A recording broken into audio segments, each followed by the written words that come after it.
Hi hello నమస్తే welcome to NTV. ఇప్పుడున్న యువతలో చాలామంది యూపీఎస్సీ సాధించాలనుకుంటారు. బట్ కరెక్ట్ గైడెన్స్ లేక, అంటే ఎప్పుడు స్టార్ట్ చేయాలి, ఎలా స్టార్ట్ చేయాలి అని తెలియక ఎంతోమంది ఆగిపోతారు. బట్ వాళ్ళందరికీ గైడెన్స్ ఇవ్వడానికి ఈరోజు మనతో ఉన్నారు ex army officer, UPSC mentor and teacher major SPS Oberoi గారు ఫ్రమ్ ఏకమ్ ఐఎస్ అకాడమీ అండి. హాయ్ అండి. నమస్తే అండి.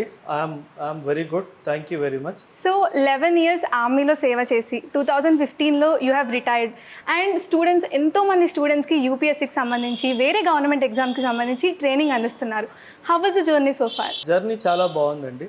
యాక్చువల్లీ నేను 2015 వరకు ఆర్మీలో ఉన్నాను.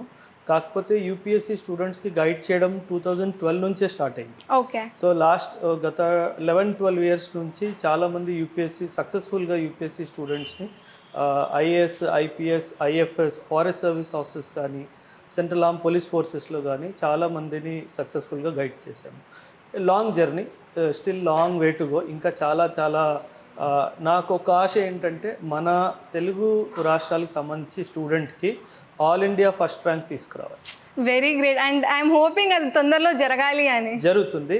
నా అంచనా ప్రకారం 25 కానీ 26లో డెఫినెట్గా సాధిస్తాం. మన తెలుగు రాష్ట్రాల ఫేమ్ ఇండియా మొత్తం స్ప్రెడ్ అవుతుంది అది కానీ నిజంగా జరిగితే. నేను ఇన్స్టిట్యూట్ సంబంధించిన వాళ్ళందరూ ఇదే డైరెక్షన్లో పనిచేస్తున్నాము. పగలు రాత్రి పనిచేస్తున్నాము. మై పర్సనల్ డ్రీమ్ ఇస్ ఒక్క సంవత్సరంలో 1, 2, 3 పొజిషన్స్ నా 2 స్టేట్స్కి రావాలి. అసలు యూపీఎస్సీ స్టార్ట్ చేయాలి, ఒక స్టూడెంట్ చదవాలి అంటే what he has to know, అంటే ఎలా బిగిన్ చేయాలి? చాలామందికి యూపీఎస్సీ అనేది డ్రీమ్ ఉంటుంది. కాకపోతే యాక్చువల్లీ ఎలా స్టార్ట్ చేయాలి అన్న క్లారిటీ ఉండదు. అవును. జనరలీ స్టూడెంట్స్ ఏం చేస్తారంటే డైరెక్ట్గా ఫౌండేషన్ బ్యాచెస్కి వచ్చేస్తారు. ఎన్సీఆర్టీస్ చదవడము, న్యూస్ పేపర్ చదవడము, ఇవన్నీ విషయాల మీద వాళ్ళు యాక్చువల్లీ పని చేయరు. సో ఒక ఇన్స్టిట్యూట్ జాయిన్ అయిన తర్వాత ఒక 3-4 మంత్స్లో వాళ్ళు చేసిన తప్పులు తెలుసుకుంటారు. సో నా సిన్సియర్ సజెషన్ ఏంటంటే మీరు యూపీఎస్సీ చేయాలి అనుకున్నప్పుడు ఒక 2-3 మంత్స్ ముందు నుంచే మైండ్ని మేకప్ చేసుకోవడము, న్యూస్ పేపర్ అలవాటు పడడము, ఎన్సీఆర్టీ బుక్స్ చదవడము, సో న్యూస్ ఛానల్స్, మంచి news channels, English news channels especially, and international news channels like BBC ఉంది, సిఎన్ఎన్ న్యూస్ ఛానల్ ఉంది, అల్ జజీరా న్యూస్ ఛానల్ ఉంది. ఇవన్నీ న్యూస్ ఛానల్ని కొంచెం ఫాలో అవుతే మైండ్ ఆ డైమెన్షన్ ఆఫ్ థాట్ ప్రాసెస్లోకి వెళ్ళిపోతుంది. సార్ అంటే డైలీ లైఫ్ స్టైల్ ఒక హ్యాబిటేట్ లాగా అయిపోవాలి. అవును. ఎందుకంటే యూపీఎస్సీ ప్రిపరేషన్ అంటే మనం క్లాస్ రూమ్కి వెళ్ళి వచ్చేస్తే అయిపోయింది, సాధించేస్తాను, అది ఉండదు. 24 hours. నేను ఎందుకు 24 hours అంటున్నానంటే పడుకున్నప్పుడు సబ్కాన్షియస్ మైండ్లో కూడా యూపీఎస్సీ నడవాలి. అందుకే యూపీఎస్సీలో ఏమంటారంటే మైండ్కి డైవర్షన్ ఉండకూడదు. ఆ డైవర్షన్ ఉంది అంటే మళ్ళీ రిటర్న్ యూపీఎస్సీకి రావడానికి టైం పడుతుంది. ఇప్పుడున్న యూత్ చాలా మందికి డెడికేషన్ ఉంటుంది, డ్రీమ్స్ ఉంటాయి, అరే హైదరాబాద్ నుంచి వెళ్తాము, సాధించాలి, 1 year గట్టిగా కూర్చోవాలి, బుక్స్ చదవాలి అని. బట్ చాలా లాట్స్ ఆఫ్ డిస్ట్రాక్షన్స్ దేనివల్ల జరుగుతుందంటారు? యాక్చువల్లీ డిస్ట్రాక్షన్స్ ముఖ్య కారణం ఏంటంటే పిల్లలు ఫస్ట్ టైం ఇల్లు వదిలేసి ఒక పేరెంటల్ కంట్రోల్ బయటికి వస్తారు. హైదరాబాద్ కానీ, బెంగళూరు కానీ, ఢిల్లీకి వెళ్తారు. Generally Telangana, AP students Hyderabad maximum, followed by Delhi and Bengaluru వెళ్తారు. ఎందుకంటే parental control first time miss అవుతుంది కాబట్టి ఆ ఫ్రీడమ్ని ఎట్లా యూజ్ చేసుకోవాలో పిల్లలకి తెలియదు. సో అక్కడ డిస్ట్రాక్షన్ జరుగుతాయి. రూమ్మేట్తో తిరగడము, క్లాసెస్ మిస్ అవ్వడము. అండ్ ఇంకో విషయం ఏంటంటే ఈ 2 స్టేట్స్లో the influence of Telugu cinema చాలా ఎక్కువ ఉంది ఆన్ ది యూత్. సో ఇది ఒక చిన్న negative dimension in the preparation. So ఈ డైవర్షన్ అన్నిటినీ కొంచెం ఒక 2 years పక్కన పెడితే డెఫినెట్గా రిజల్ట్ వస్తుంది. నేను ఎందుకు డెఫినెట్గా రిజల్ట్ వస్తుంది అంటున్నానంటే మన స్టూడెంట్స్, తెలంగాణ, ఏపీ 2 రాష్ట్రాల students, they are mostly from science background. అవును. And believe me, if a student is from science background తన ఒక ఐక్యూ లెవెల్స్ చాలా బాగుంటాయి, హై ఐక్యూ లెవెల్స్ ఉంటాయి. So if you can correctly utilise ఆ ఐక్యూ లెవెల్స్ని కనుక మనం కరెక్ట్ యూటిలైజ్ చేయగలిగితే 16 to 18 months మధ్యలో రిజల్ట్ వస్తుంది. సో ఏకమ్ ఐఎస్ అకాడమీ గురించి మాట్లాడితే ట్రైనింగ్ ఎలా ఉంటుంది, స్టూడెంట్స్కి ఎలా నేర్పిస్తారు? ఏకమ్ ఐఎస్ అకాడమీ నేను ఎందుకు యాడ్ అయ్యాను అంటే గత 12 years నుంచి నేను ఢిల్లీ కానీ, బెంగళూరు కానీ, హైదరాబాద్లో కానీ చాలా ఇన్స్టిట్యూట్స్తో కనెక్ట్ అయ్యాను. కాకపోతే ఇక్కడ నేను గమనించింది ఏంటంటే ఆ కమర్షియల్ అప్రోచ్ అంటూ లేదు. Starting from the director madam to the last office boy వరకు స్టూడెంట్ సెంట్రిక్ అప్రోచ్ థాట్ ఉంది. సో స్టూడెంట్స్కి బెస్ట్ ఇవ్వాలి, మంచి స్టడీ మెటీరియల్ ఇవ్వాలి, మంచి మెంటర్షిప్ సపోర్ట్ ఇవ్వాలి. స్టూడెంట్ క్లాస్ అయిపోయిన తర్వాత డౌట్స్ ఉంటే ఫ్యాకల్టీని కూర్చోబెట్టి సార్ డౌట్స్ క్లియర్ చేయండి. ఇవన్నీ డైమెన్షన్స్ ఉండడం వల్ల ఒక స్టూడెంట్ సెంట్రిక్ అట్మాస్ఫియర్ అన్నది ఏర్పడుతుంది. So that will create wonders అనమాట. ఫర్ ఎ స్టూడెంట్ కావాల్సింది ఈ మధ్య యూట్యూబ్ కూడా ఉంది. సో యూట్యూబ్ చూసి కూడా మీరు ప్రిపేర్ అవ్వచ్చు, ఒక పుస్తకం చదువుకొని కూడా ప్రిపేర్ అవ్వచ్చు. కాకపోతే ఒక ఇన్స్టిట్యూట్ రోల్ ఏంటంటే ఒక స్టూడెంట్ని మిస్గైడ్ అవ్వకుండా చూసుకోవాలి, ఒక స్టూడెంట్ని డౌట్స్ టైంకి క్లారిఫై చేయాలి, తన ప్రిపరేషన్ రైట్ వేలో వెళ్తుందా లేదా, ఇవన్నీ చూసుకోవడానికి ఇన్స్టిట్యూట్ పనికొస్తుంది. రైట్ వేలో నావిగేట్ చేయాలి. సో ఇవన్నీ విషయాలు నాకు ఈ ఇన్స్టిట్యూట్ ఒక్క ఇన్స్టిట్యూట్లోనే కనిపించాయి. So that is the reason why నేను అన్ని ఇన్స్టిట్యూట్స్ వదిలేసి వీళ్ళ దగ్గర ఎందుకు వచ్చానంటే ఒక స్టూడెంట్ సెంట్రిక్ అప్రోచ్ ఉంది కాబట్టి. అండ్ ఎందుకంటే వాళ్ళ దగ్గర టీచర్స్ అనే కాదు, అకాడమిషియన్స్ని అడ్వైజర్స్గా పెట్టుకున్నారు. అకాడమిషియన్స్ అంటే ఒక పొలిటికల్ సైన్స్ సబ్జెక్ట్ అయితే దానికి ఒక హెచ్ఓడి లాగా ఉంటారు. ఆయన టీచర్ అలా చెప్తున్నాడు అది కూడా మానిటర్ చేస్తారు. So it is not only the students, the teachers are also under the control, and monitored every time. So అక్కడ రిజల్ట్ మనకి చాలా బాగా వస్తుంది అన్నమాట. సో మనం అకాడమీస్ గురించి మాట్లాడుకున్నట్టయితే ఎవరైనా ఒక స్టూడెంట్ ఒక అకాడమీకి అప్రోచ్ అవ్వాలి అంటే what are the things they should keep in their mind? అంటే ఏం తెలుసుకోవాలి, ఎలా చూస్ చేసుకోవాలి అంటే? సాధారణంగా ఏం జరుగుతుందంటే ఒక అపోహలో వాట్ హ్యాపన్స్ ఇస్ పేరెంట్స్ కానీ స్టూడెంట్స్ కానీ లాస్ట్ ఇయర్ ర్యాంక్స్ చూసి జాయిన్ అయిపోతారు. అవును. నా ఒక సిన్సియర్ అడ్వైస్ ఆ స్టూడెంట్స్కి ఏంటంటే there is a high probability మీరు మోసపోతారు. ర్యాంక్స్ని బట్టి ఎప్పుడు మీ డిసిషన్ తీసుకోకూడదు. నా గురువు నాకు చెప్పేవారు, నేను కూడా నా పిల్లలకి ఒకటే మాట చెప్తాను, ఒక ఇన్స్టిట్యూట్ ఒక స్టూడెంట్ సక్సెస్ స్టోరీలో ఇన్స్టిట్యూట్ కాంట్రిబ్యూషన్ 20 to 22% మాత్రం, అది దాటి ఇన్స్టిట్యూట్ సపోర్ట్ ఉండదు. ఒక స్టూడెంట్ ఒక ర్యాంక్ సాధించాడంటే డెఫినెట్లీ ఇన్స్టిట్యూట్ బేసిక్స్ నేర్పించుంటారు, ఆ తర్వాత ఒక స్టూడెంట్ కూర్చొని తాను చదువుకొని ఉంటాడు. So whenever any student or the family members they want to choose a institute join అవ్వాలి అని ఆలోచన ఉంటే కొన్ని క్వశ్చన్స్ ఉన్నాయి. మీరు ఇన్స్టిట్యూట్కి వెళ్ళి అక్కడ అట్మాస్ఫియర్ ఎలా ఉంది, స్టూడెంట్ సెంట్రిక్ అప్రోచ్ ఉందా లేదా, టాప్ టు బాటమ్ ప్రతి ఒక్క అన్ని విషయాలు చూడాలి. వాళ్ళు ఇచ్చిన స్టడీ మెటీరియల్స్ నుంచి ఈ సంవత్సరం ఎన్ని క్వశ్చన్స్ వచ్చాయి, అక్కడ స్టూడెంట్స్తో మాట్లాడాలి ఇన్స్టిట్యూట్ ఎలా ఉంది, అక్కడ ఫ్యాకల్టీతో మాట్లాడాలి ఈ ఇన్స్టిట్యూట్ ఎలా ఉంది. అండ్ వెరీ ఇంపార్టెంట్లీ క్లాస్ అయిపోయిన తర్వాత ఒక స్టూడెంట్కి మెంటర్షిప్ సపోర్ట్ ఎలా ఉంది, టైంకి టెస్ట్లు జరుగుతున్నాయా లేదా, పర్సనల్ కౌన్సిలింగ్స్ జరుగుతున్నాయా లేదా, ఇవన్నీ చూసుకోవాలి. And one more important thing is, నేను చూసింది ఏంటంటే అంటే this is very typical to these 2 states ఉంది. అంటే వేరే స్టేట్స్లో నేను చూడలేదు, బట్ తెలంగాణ ఆంధ్రాలో చూసింది ఏంటంటే ప్రిలిమ్స్ సెంట్రిక్ అప్రోచ్గా నేర్పిస్తారు. కానీ ఏమవుతుందంటే ప్రిలిమ్స్ తర్వాత మెయిన్స్ ఉంటుంది, that is more important. So నా సజెషన్ ఏంటంటే మెయిన్స్ సంబంధించి క్లాసెస్ ఎలా జరుగుతున్నాయి, మీకు మెయిన్స్ ఆన్సర్ రైటింగ్ రాయిస్తున్నారా లేదా, somebody is correcting them or not, ఎవరైనా కరెక్షన్ చేస్తున్నారా లేదా, కరెక్షన్ అయిన తర్వాత ఇక్కడ నువ్వు తప్పు చేస్తున్నావు అని సరిదిద్దే వాళ్ళు ఉన్నారా లేదా, ఈ విషయాలన్నీ గమనించిన తర్వాత ఇన్స్టిట్యూట్ జాయిన్ అవ్వాలి. నా ఒక్కటే సజెషన్ ఏంటంటే పాస్ట్ ర్యాంక్స్ని బేస్ చేసుకొని కానీ ఒక యూట్యూబ్ వీడియోని బేస్ చేసుకొని కానీ మీ డిసిజన్ తీసుకోవాలి. This is my personal suggestion. And mostly academies కూడా ప్రిలిమ్స్ మీద కాకుండా మెయిన్స్ మీద కూడా ఎంత ఫోకస్గా ఉన్నాయని కూడా చాలా ఇంపార్టెంట్ ఆస్పెక్ట్. ఎందుకంటే prelims is only qualifying in nature, the real battle field is mains only. కాకపోతే ఒక అకాడమీ ప్రిలిమ్స్ వరకు చెప్పేసి వదిలేస్తుంది.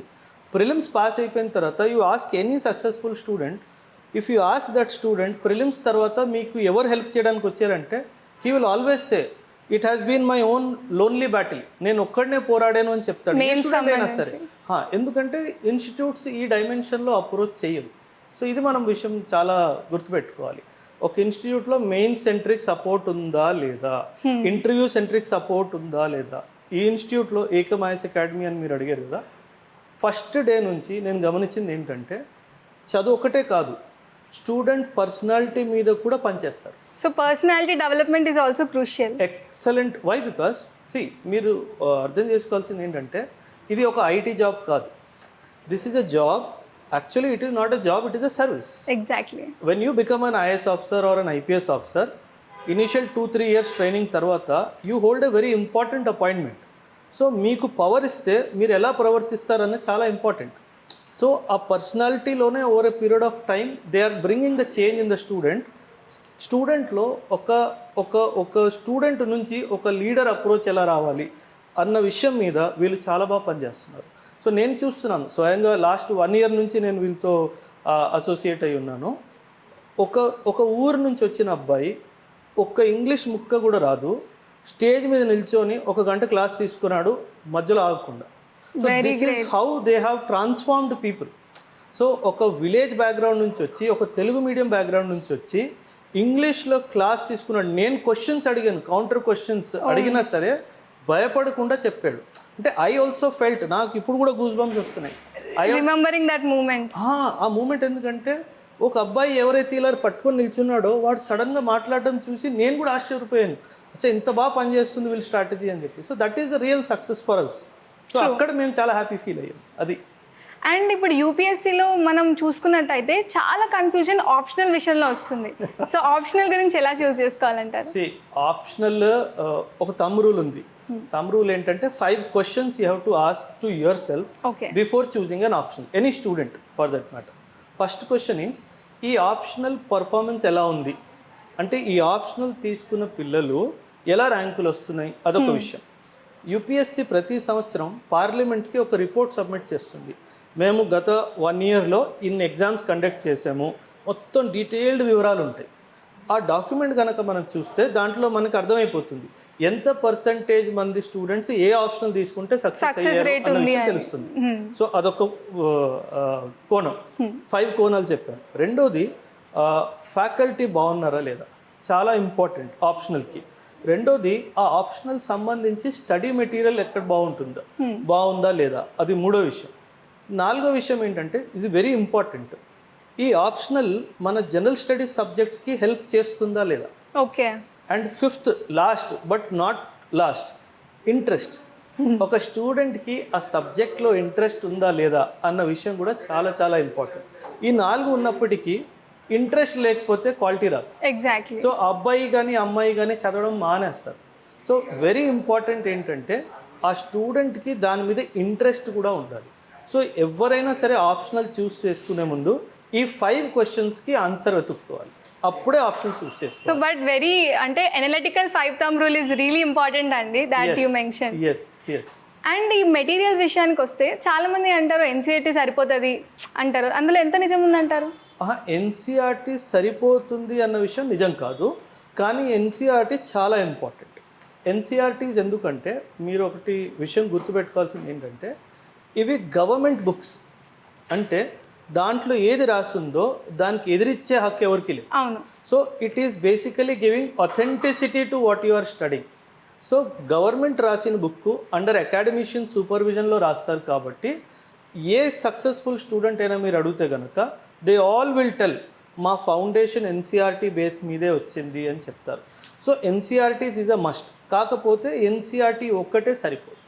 ఎన్సీఆర్టీస్తో పాటు స్టాండర్డ్ టెక్స్ట్ బుక్స్ ఉంటాయి, టెస్ట్ సిరీస్ చేయాలి, న్యూస్ పేపర్ చదవాలి, క్లాస్ రూమ్ నోట్స్ రివైజ్ చేసుకోవాలి, ఇవన్నీ ఉంటాయి. కాకపోతే ఇవన్నిటికీ పునాది ఎన్సీఆర్టీ పునాది. ఎందుకంటే మనం ఇల్లు కట్టుకున్నప్పుడు పునాది ఎంత స్ట్రాంగ్ ఉంటుందో అంత బాగా ఇల్లు కట్టుకోవచ్చు. సో ఎన్సీఆర్టీస్ మన పునాదిలా పనిచేస్తాయి. అండ్ ఇప్పుడు యూపీఎస్సీ గురించి మాట్లాడుకున్నట్టయితే ఒక యూపీఎస్సీ ఆస్పిరెంట్ దినచర్య ఎలా ఉండాలి? అంటే నేను ఈ దినచర్య చెప్పేటప్పుడు స్టూడెంట్స్ని 2 కేటగిరీస్లో డివైడ్ చేస్తాను. ఒక స్టూడెంట్ ఎవరైతే క్లాసెస్ అటెండ్ అవుతున్నారో, ఒక స్టూడెంట్ ఎవరైతే క్లాస్ అయిపోయిందో. ఒకవేళ స్టూడెంట్ క్లాస్ అటెండ్ అవుతున్నారు అంటే ఫర్ ఎగ్జాంపుల్ 10 o'clock నుంచి క్లాస్ అనుకున్నాం, 10 to 2 4 hours క్లాస్ అనుకున్నాం. ఒకవేళ 4 hours క్లాస్ ఒక స్టూడెంట్ అటెండ్ అవుతున్నారు అంటే ఈ 4 hours కాకుండా ఇంకొక 4 to 5 hours చదివితే చాలు. ఓకే. సో ప్లాన్ ఎలా చేసుకోవాలి అంటే నా సిన్సియర్ అడ్వైస్, ఒక బుక్ ఉంది 5 AM క్లబ్ అని చెప్పేసి. సో వీళ్ళు ఏమంటారంటే మార్నింగ్ టైంలో ఎర్లీ మార్నింగ్ మీరు లేస్తే కనుక అది చాలా మంచి బ్రహ్మముహూర్తం అంటాం.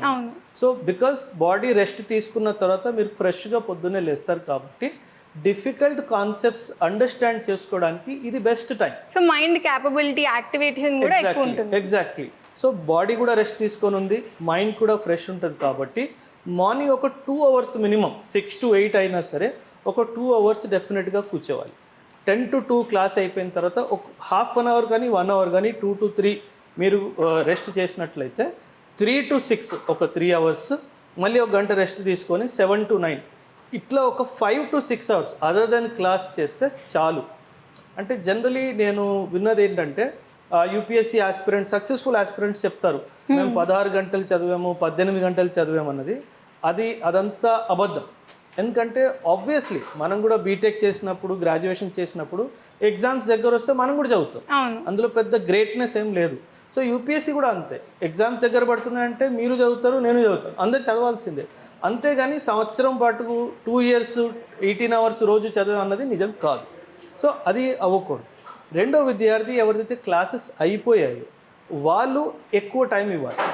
ఎందుకు ఎక్కువ టైం ఇవ్వాలంటే క్లాసెస్ అయిపోయింది కాబట్టి డెఫినెట్లీ మీరు ఈ సంవత్సరం ఎగ్జామ్ రాయాలి కాబట్టి ఒక 10 to 12 hours మీరు కరెక్ట్గా బ్రేక్స్తో ప్లాన్ చేసుకున్నట్టయితే morning 6 to night 10 o'clock, just morning 6 to 10 సరిపోతుంది. చాలు. అది కూడా చాలా ఎక్కువ. యాక్చువల్లీ నేను చెప్తుంది కూడా చాలా ఎక్కువ. 2022 ఇషితా కిషోర్ అనే అమ్మాయి టాప్ అయింది. తను ఏం చెప్పిందంటే నేను 8 to 9 hours చదువుకున్నాను, హ్యాపీ ఎంజాయ్ చేశాను. షీఈ్ అ ఫుట్బాల్ ప్లేయర్, నేను ఫుట్బాల్ కూడా ఆడాను. తను మధుబని పెయింటింగ్స్ చేస్తారు. సో ఆ మధుబని పెయింటింగ్స్ కూడా నేర్చుకున్నాను, అన్నీ యూపీఎస్సీ చదువుతుండగానే చేశాను. కాకపోతే ఏంటంటే కాన్సన్ట్రేటెడ్గా చేయాలి. ఆ 8 to 9 hours అన్నది పుస్తకం మీరు తీసుకుంటే పక్కన బాంబేలా మీకు సంబంధం లేదు, అలా కాన్సన్ట్రేటెడ్గా మీరు చదవాలి. అలా ఎన్ని డిస్ట్రాక్షన్స్ వచ్చినా కూడా 8 to 9 hours సెల్ఫ్ డిటర్మినేషన్ తోటి దాని మీదనే కూర్చోవాలి, చాలు. అండ్ ఇప్పుడు యూపీఎస్సీ సక్సెస్ రేట్ గురించి మాట్లాడుకున్నట్టయితే ఫ్రమ్ ఇయర్ చూసుకుంటే టాప్లో ఒక 4 members ఉమెనే ఉన్నారు. సో అంటే ఉమెన్ సక్సెస్ రేషియో మీ గురించి మీ ఒపీనియన్ ఏంటి? నేను because I'm a teacher, right? So I do not see this success only from 1 year perspective. నేనేమనుకుంటానంటే we got independence in 1947. Okay, 1947లో మన లిటరసీ రేట్ 12% మాత్రమే. ఈరోజు మన literacy rate 74%. Huge growth. So it is a journey. ఆ 1947లో 12% overall literacy rate అయినప్పటికీ female విషయంలో ఆ literacy rate 8% only. Okay, so ఆ 8% నుంచి మనం టాప్ 4 అమ్మాయిలు వచ్చారు అంటే it is a journey that has happened. So it is only showcasing how important it is to educate our women. So ఆ విధంగా మనం చూసుకున్నట్లయితే చాలా చాలా successful journey. But for a common student they will look only the glamour of success, they do not see the struggle behind the success. Ishita Kishore గురించి నేను చెప్పాలంటే first 2 attempts ఆ అమ్మాయి ప్రిలిమ్స్ కూడా పాస్ అవ్వలేదు. Just imagine, a girl who was struggling to pass prelims got the first rank. So it is అంటే మనం అర్థం చేసుకోవాల్సింది ఏంటంటే మేబీ తనలో ప్రిలిమ్స్ పాస్ అవ్వడం ఒక కష్టం అయిపోయింది, mains. So her approach was correct. Understand, I told you institutes ప్రిలిమ్స్కే ప్రిపేర్ చేస్తాయి, మెయిన్స్కి చేయమని చెప్పాను. తను ఏం చేసింది, మెయిన్స్ అప్రోచ్ పట్టుకొని నడిచింది. ప్రిలిమ్స్ విషయంలో కొంచెం 2 సార్లు దెబ్బతిన్నది, బట్ 3rd attempt ఏమైంది, excellent result, first rank. Exactly. This second case is also similar. This second rank ఎవరికైతే అమ్మాయికి వచ్చిందో, లోహియా అమ్మాయి పేరు, she also failed in the prelims first attempt. Second అటెంప్ట్లో సెకండ్ ర్యాంక్ వచ్చింది. సో ఈ 3-4 అమ్మాయిలు they are legendary students. Why? Because Umaharathi మన తెలుగు అమ్మాయి ఆల్ ఇండియా 3rd ర్యాంక్ వచ్చింది. This is her 5th attempt. So తను ఒక మెసేజ్ ఏమిస్తుందంటే ఓటమి ఎండ్ కాదు. So you have to strive for it. Getting a single digit rank in UPSC is not a joke. It's a very huge achievement. అసలు it is a huge achievement. అంటే it is not an individuals achievement, it is entire institutionals achievement. That you need to keep in mind. So నా message పిల్లలకి ఏంటంటే మీరు prelims కనుక fail అవుతున్నారు అంటే మీరు don't lose hope. These people are your living examples. 2 సార్లు prelims pass అయ్యి 3rd time all India rank first కొట్టిందంటే she did not lose focus. Her consistency towards achieving the goal is great. Very much. And faith in herself. అంటే generally నేను చూశాను పిల్లల్లో, sir prelims కూడా అవ్వట్లేదు, అమ్మ నాన్న ఇబ్బంది పెడుతున్నారు, పెళ్లి చేస్తామంటున్నారు, వేరే ఉద్యోగం వెతుక్కోమంటున్నారు, ఇవన్నీ పక్కన పెట్టి అమ్మాయి ముందుకు వచ్చింది అంటే so she is giving a message to all of us, especially to the generation, that failure is not end.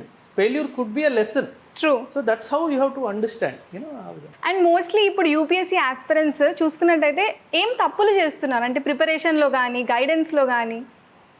Most ఇంపార్టెంట్గా పిల్లల్లో తప్పు నేను గమనించింది ఏంటంటే, బికాస్ నేను ఈ 2 స్టేట్స్ పర్స్పెక్టివ్లోనే చెప్తాను. The first and foremost important mistake the students are doing here is, మనము ఒక సెట్ ఆఫ్ ఎడ్యుకేషన్కి అలవాటు పడిపోయాం. ఏంటంటే ఓ బుక్ చదవాలి, ఏదో చదవాలి, రాత్రి చదవాలి, పొద్దున్నెళ్ళి రాసేయాలి. అది యూపీఎస్సీకి పనికిరాదు. ఎందుకంటే మీరు 2 years ముందు చదివింది ఎగ్జామ్లో వస్తుంది. So instead of trying to by heart you have to understand it. నా పిల్లలకు నేను ఎప్పుడు చెప్తాను, if you are trying to retrieve data, నువ్వు గుర్తు తెచ్చుకొని రాయడానికి ప్రయత్నిస్తే మాత్రం UPSC is not your subject. నువ్వు బయటికి వెళ్ళిపో అని చెప్తాను. నువ్వు ఆలోచించి రాయాలి. So that is how 2 years 3 yearsలో నువ్వు తీసుకున్న ఎడ్యుకేషన్ బట్టి నీ పర్సనాలిటీలో చేంజ్ ఏం వచ్చింది దాన్ని బట్టి ఒక ఒపీనియన్ బేస్డ్ ఆన్సర్ రాయాలి. సో నువ్వు బుక్లో ఏం రాసింది రాస్తే మార్కులు రావు, యూపీఎస్సీలో మార్కులు రావు. ఎందుకంటే every question ends with a question mark, opinion. Discuss, what do you mean, do you agree with this, what is your view point, suggest, elucidate, examine, critically examine. అంటే యూపీఎస్సీ ఏమంటాడంటే పుస్తకంలో ఏముందో నాకు తెలుసు, మీ అభిప్రాయం ఏంటి అని అడుగుతాడు. పిల్లలు అది అర్థం చేసుకోరు. పిల్లలు ఏమనుకుంటారు, I have to fill the answer with information. No, the answer has to be filled with opinion. So ఈ ఒక్క విషయం మీద పిల్లలు పనిచేస్తే కనుక ఎక్సలెంట్ రిజల్ట్ వస్తుంది. ఎక్సలెంట్ అంటే ఎక్సలెంట్ రిజల్ట్ వస్తుంది. అండ్ మోస్ట్ ఇంపార్టెంట్లీ అంటే ఇది మిత్ అనొచ్చో మరి ఏమనొచ్చో తెలీదు, బట్ బీటెక్ చేశాక యూపీఎస్సీ క్లియర్ చేయడం కొంచెం కష్టం అంటారు. అంటే బీటెక్ ఐటీ లైఫ్ ఈ సాఫ్ట్వేర్ ఫీల్డ్ నుంచి వచ్చి ఆల్ ఆఫ్ ఎ సడన్ యూపీఎస్సీకి వెళ్ళడం అది నిజమే అంటారా? No, I completely don't agree with this. మీ క్లాసిక్ ఎగ్జాంపుల్ అగైన్ 2022లో ఒక్క ఇయర్లోనే ఐఐటి ఢిల్లీ నుంచి 34 మంది పిల్లలు పాస్ అయ్యారు. How can you make such statement? Exactly. If see, I agree, they may not be topping, but definitely they are doing well. 34 మంది ఒకటే కాలేజ్ నుంచి ఒకటే సంవత్సరంలో పాస్ అయ్యారు అంటే there is a message there. So ఇవన్నీ అపోహలు. See, these are the subjects. యూపీఎస్సీలో ఎకానమీ, పాలిటీ, హిస్టరీ సబ్జెక్ట్స్ చాలా బేసిక్ లెవెల్లో అడుగుతాడు. So when he's asking at basic level, your graduation has no importance. So that's why UPSC వాడు ఏమంటాడంటే గ్రాడ్యుయేషన్లో 35% వస్తే చాలు, నీకు 95% వచ్చినా నాకు సంబంధం లేదు, నాకు 35% కావాలి. So that is how he's trying to negate all weightages. అంటే ఒక విషయం ఏంటంటే సైన్స్ స్టూడెంట్ ఉంటే ఇబ్బంది పడుతుంది అన్నది చాలా పెద్ద అపోహ. ఎంబీబీఎస్ ఇదే సంవత్సరం 5th year అస్సాం అబ్బాయి 26 year old అబ్బాయి ఎంబీబీఎస్ బ్యాక్గ్రౌండ్లో ఫస్ట్ అటెంప్ట్లో 5th rank వచ్చింది ఆ అబ్బాయికి. So if a doctor can achieve it in the first attempt 5th rank, what is stopping you?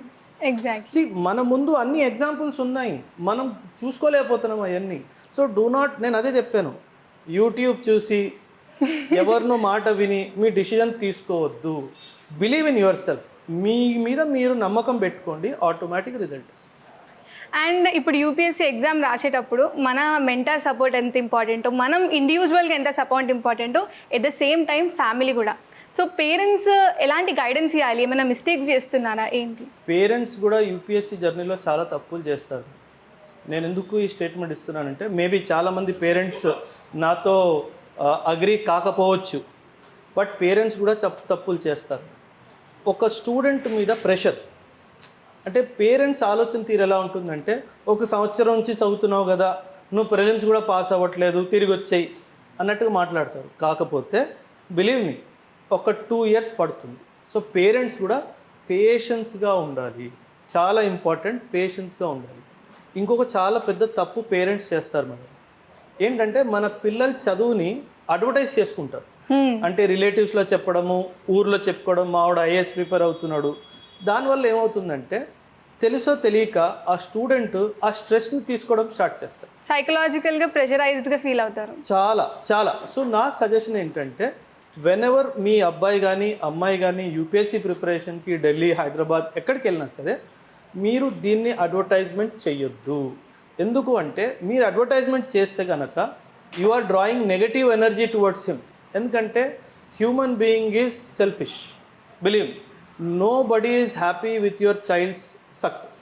So ఎవరిని నమ్మొద్దు, ఎవ్వరికీ చెప్పొద్దు. అందుకే నేను స్టూడెంట్స్ కూడా చెప్తాను, మీ ఫ్రెండ్స్లో కూడా ఎవ్వరికీ చెప్పొద్దు నువ్వు యూపీఎస్సీ ప్రిపేర్ అవుతున్నావు అన్న విషయం. చాలా క్లియర్గా చెప్తాను, ఎందుకంటే నెగటివ్ ఎనర్జీ వస్తుంది మన వైపు. సో దాన్ని అవాయిడ్ చేయడం చాలా ఇంపార్టెంట్. పేరెంట్స్కి నాకు ఒకటే సజెషన్ మేడం, డెడికేటెడ్గా మీ బాబుని కానీ పాపని కానీ 3 అటెంప్ట్స్ ఇవ్వనివ్వండి. 3 అటెంప్ట్స్ డెడికేటెడ్గా ఇవ్వనివ్వండి. హరి చేయకండి. హరి చేస్తే తప్పులు చేస్తారు. ఒక్కసారి ఫెయిల్ అవుతే ఆ burden of failure is very difficult to carry for a student. భయపడతారు, తెలిసిన ఆన్సర్ తప్పు చేసి వస్తారు, తెలిసిన ఆన్సర్ కూడా తప్పు చేసి వస్తారు. సో వాళ్ళని భయపెట్టకుండా లెట్ దెమ్ టేక్ టైం. మీ ఐక్యూ లెవెల్ వేరుండొచ్చు, నా ఐక్యూ లెవెల్ వేరుండొచ్చు. సో మేబీ మీరు ఒక ఇయర్లో చేయొచ్చు, నాకు 2 years పట్టొచ్చు. సో అలాగే ప్రతి student will have plus and minus.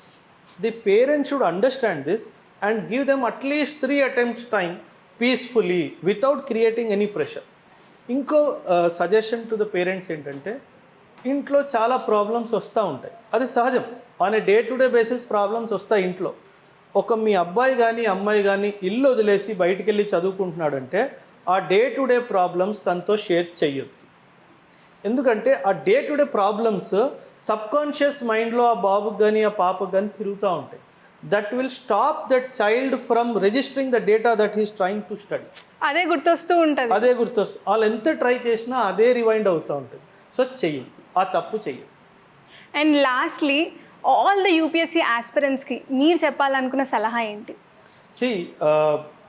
UPSC అనే కాదు, మనం ఏ కాంపిటేటివ్ ఎగ్జామ్కి ప్రిపేర్ అయినప్పటికీ ఒక స్టూడెంట్లో 5 క్వాలిటీస్ ఉంటాయి. అంటే ఇది నేను చెప్పట్లేదు, మన గ్రంథాలే చెప్తున్నాయి. ఏంటంటే ప్రావర్బ్ ఏంటంటే, కాక్ చేష్టం బకు ధ్యానం, కాక్ చేష్టం బకు ధ్యానం, శ్వాన్ నిద్ర, అల్పహారి గృహత్యాగి. These are the 5 qualities of student. కాక్ చేష్టం అంటే ఇఫ్ మీరు ఒక కాకిని నోటీస్ చేస్తే గనక ఎక్కడి నుంచి ఏం దొరుకుతుందా అన్న ఒక ఈగర్నెస్లో ఉంటుంది. So as a student you have to show that eagerness for knowledge. మీరు ఆ నాలెడ్జ్కి ఈగర్నెస్ చూపించకపోతే నాలెడ్జ్ మీ వైపు వస్తుంది, మీరు పక్కకి జరిగిపోతున్నారు, నాలెడ్జ్ వెళ్ళిపోతుంది. సో ఒక కాకి ఎట్లా అలర్ట్గా ఉంటుందో, always ready to grab the knowledge. ఎక్కడి నుంచి నాలెడ్జ్. 3 Idiotsలో ఒక స్టేట్మెంట్ ఆమీర్ ఖాన్ ఇస్తాడు, జ్ఞాన్ హర్ జగ బట్ రాయ్. జ్ఞానం ప్రతి వైపు దొరుకుతుంది, మనం ఎక్కడి నుంచి తీసుకోవాలనుకుంటున్నాం అన్న అది మన చేతిలో ఉంటుంది. బకు ధ్యానం. బకు అన్నది ఒక కాలు మీద నిల్చొని వాటర్లో చేప దగ్గరకు రావడానికి ట్రై చేస్తుంది. సో చేప దగ్గరకు వచ్చేంత వరకు కాన్సన్ట్రేషన్గా వితౌట్ మూమెంట్గా ఉంటుంది, దాన్ని బకు ధ్యానం అంటారు. కాన్సన్ట్రేటింగ్ లైక్ ఏ బకులా. Okay, very important. శ్వాన్ నిద్ర. శ్వాన్ నిద్ర అంటే వెనెవర్ యు సీ ఒక కుక్క మనం చిన్న సౌండ్ చేసినా లేచి కూర్చుంటుంది. ఎందుకంటే ఒక స్టూడెంట్ డీప్ స్లీప్లోకి వెళ్ళిపోతే తను చదివిన విద్య ఎగిరిపోతుంది. సో ఒక స్టూడెంట్కి deep sleep is not permitted. And 4th is అల్పాహారి. తక్కువ తినాలి, ఎక్కువ తినేస్తే హ్యాపీగా పడుకుంటాం. సో అల్పాహారి ఎలా అంటే 4 సార్లు తిను, కానీ కొంచెం తినాలి. It is always said. అందుకే మనం అంటాం, కడుపు ఆకలితో ఉంటే నిద్ర రాదు, ఫుల్గా తినేస్తే హ్యాపీ నిద్ర వస్తుంది. అండ్ లాస్ట్ ఈజ్ గృహత్యాగి. గృహత్యాగి అంటే ఏంటంటే, మనం ఇంట్లో ఉంటే అన్ని కంఫర్ట్ జోన్, అమ్మ అన్ని తెచ్చి చేతిలో పెడతా ఉంటుంది, నాన్న అన్నీ చూసుకుంటూ ఉంటాడు. సో మనం ఒక కంఫర్ట్ జోన్లో ఉంటాం. గృహత్యాగి అని ఎందుకు అంటారంటే, ఒక్కసారి ఇంట్లోంచి బయటకు వచ్చాక మనకు బుక్కిష్ నాలెడ్జే కాదు, లోక జ్ఞానం కూడా వస్తుంది. సో ఈ 5 క్వాలిటీస్, కాక్ చేష్టం బకు ధ్యానం, శ్వాన్ నిద్ర, అల్పాహారి, గృహత్యాగి, దీస్ ఆర్ ది 5 క్వాలిటీస్ ఒక స్టూడెంట్లో డెఫినెట్గా ఉండాలి. ఈ 5 క్వాలిటీస్ మీలో ఉంటే గనక ఒక 2 years మీరు కష్టపడితే గనక మిమ్మల్ని ఎవ్వరూ ఆపరు.